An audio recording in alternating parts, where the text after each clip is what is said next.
Scars Prison's Survivor Hour, where survivors of child sexual abuse share their stories, their journey, and their path to healing in the hopes that by revealing their secrets, they can inform our community and help to save our children from child sexual abuse.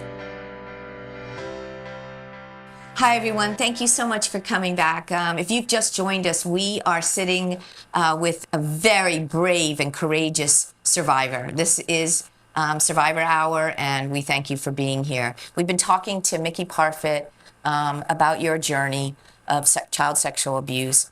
And, you know, you touched on, we've been learning about why children don't tell. That's one of the things that we teach, right, in our prevention education curriculum. And there are many reasons, you know, fear, confusion, you know. But one of the things that you touched on was protecting the offender, the perpetrator, the pedophile.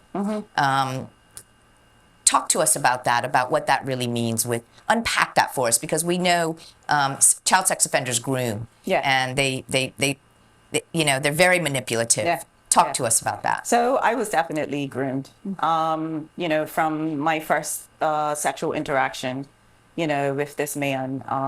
And over that, 6-year period that I was molested, you know, that relationship obviously changed over time. You know, from the jump, I was told to never tell anybody.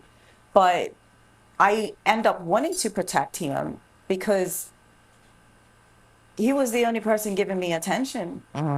You know, everybody was so busy with their lives, and I was just like this one that just kind of was left out, you know what I mean? And that's kind of how I always felt, you know. And he gave me the attention.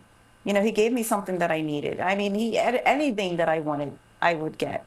I went on shopping sprees at 13 years old where I was spending $1,200. You know, I'd seen times when this man would pull out $10,000. Probably the only time in my life I've seen $10,000 in cash, you know, and would like peel me off, you know, a couple hundred. And I'd be happy, you know, and it's just from the way that he would treat me, you know, it was because I had a strained relationship with my mom. My mom was a provider, very kind of angry, bitter woman. You know, they had always, you know, I was craving that, I think, that attention, you know what I mean? And and he gave that to me. So from me being this 11-year-old girl to almost 17 years old, that whole grooming and manipulation changed into when I was 17, I actually thought this man was my boyfriend. Wow. And that was a really hard thing for me to accept in counseling. You know, it was like, wow, you know, it wasn't a forced, he didn't force himself on me. And that's very important to remember, is that like, I allowed him to enter my body. You know, I was groomed and manipulated to let him, and almost brainwashed to let him do what he was doing to me. And in the end, you know, all I wanted to do was please him. Well, and I think, you know, many times, you know, obviously for him, he provided you with a consistent emotional void that wasn't being filled. And many times, as you went through, the perpetrators will cultivate a relationship where you become attached and dependent. Yeah, very much so. Very attached and very dependent. You know, that was like ended up being my person. You know, throughout my adolescence. You know, my mom. I just, you know. It was crazy. It's hard to put into words as an adult, and I think sometimes it's hard to even accept, you know, that wow, like somebody can actually do that to me. You know what I mean? But you were 11. I want to go back to I have to audience. Remember that. We have to understand. I think do. about an 11-year-old. Prepubescent. Prepubescent. How much they've been in the world for 11 years. They don't understand manipulation. They don't understand being groomed. You had no idea. Exactly. He was filling a void, as Dr. Hancock mentioned, as Alicia mentioned. He was filling that void. But you were 11 years old.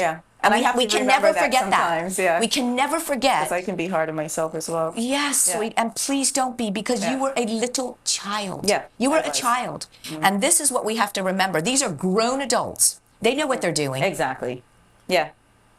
And as a mom now, I'm just like, Well, you rely on adults to to guide protect you and guide to you. protect. Yeah.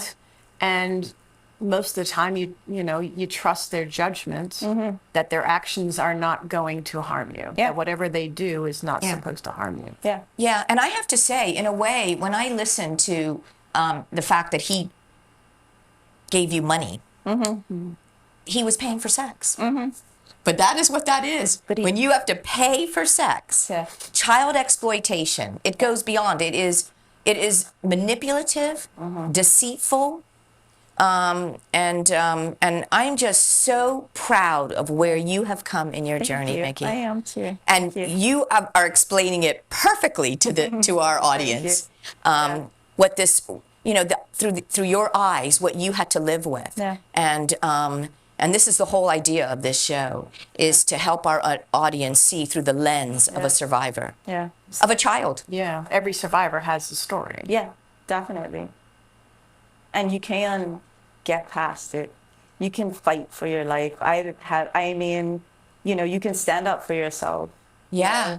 I mean, you've survived child sexual abuse. You've survived a drug addiction. I mean, let's talk about that. Yeah.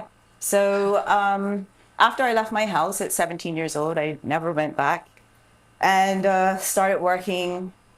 I never believed that anybody wanted to have sex with me because they actually liked me. Like they just maybe thought I was cute, or maybe I had a cute body or something like that. You know what I mean? So I thought they saw me as a vehicle too. There was never no connection, Right. when it came to sex. But I'm here young. I've never had the chance to really spread my wings. Right. And, I go to my first nightclub and I start experiencing things whilst I'm a young mother, right? Whilst I'm working, all of this. And I started experimenting in drugs, marijuana, cocaine, crack, ecstasy. Drug addiction is progressive. You know what I mean? I definitely progressed. My oldest sister, honestly, was the one person that has always been there for me throughout this. Yeah. A protector. Yeah. Still to this day, she is, Yeah. I just think years ago, we just did not talk about this stuff. Yeah. We didn't understand addiction. We didn't understand sexual abuse. We had these expectations that people were just supposed to get over it and get on with it. And now, that's why education and awareness is so important. That's Yeah. why stories are so important. It helps us learn about this because we want to do better. Yeah. And we can't do better if we don't know better, if we don't learn. Testimonies are important and they're powerful, and it's not about shaming. People have to, we want people to own their own stuff, but, this is about, you now have a voice. Yeah.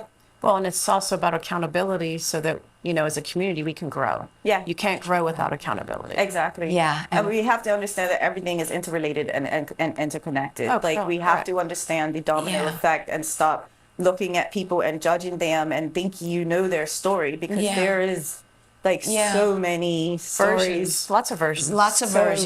many. And it's just completely opened my eyes to Yeah. the real pandemic here in Bermuda. And I Yeah. even had one of my counselors say that to me one year. He's like, the real pandemic is child sexual abuse here in Bermuda. Around the world. Yeah. I just Well, want to say. yeah, maybe around the world, because, but I mean, because for here, sexual abuse is no different in Bermuda Yeah. than it is. I always say that because Yeah. I have heard survivor stories from all over the world. But we're small, and Yeah. maybe the reason why we don't talk about it as much, or we've because been hiding it under the rug, is because we are so small. We all know each other. We are related. This is shame on, brings shame to families, shame to Yeah. people. But we can't change if we don't Yeah. talk about it. So, thank you. We're gonna take a break, and we're gonna be right back. Stay tuned. We'll be back after these messages.